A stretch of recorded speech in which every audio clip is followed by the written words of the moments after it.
Welcome back.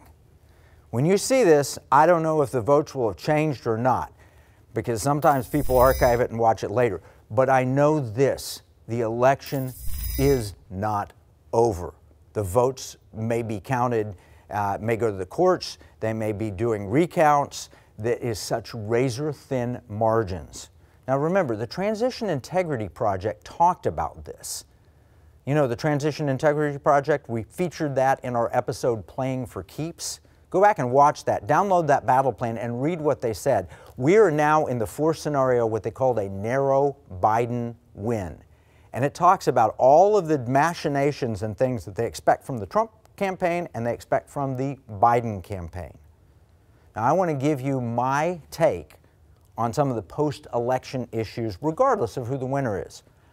I don't believe that we're done with violence and insurrection.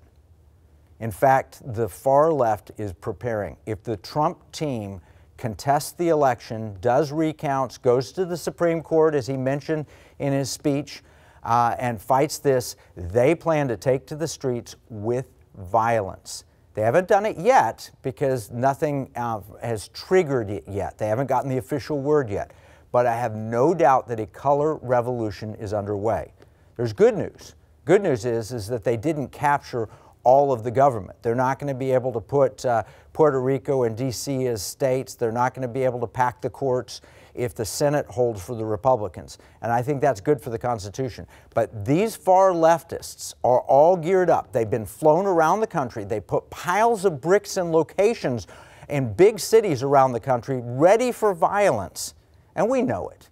It won't be the Trump team that is out violently responding. They'll wave flags and they'll show up and they'll declare their patriotism.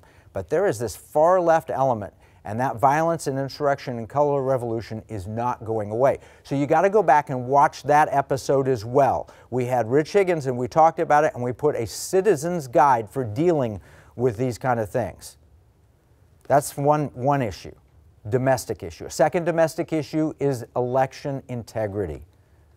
We had Russ Ramsland here. We have a whole website devoted to this, a web page. It is economicwarroom.com/myvote.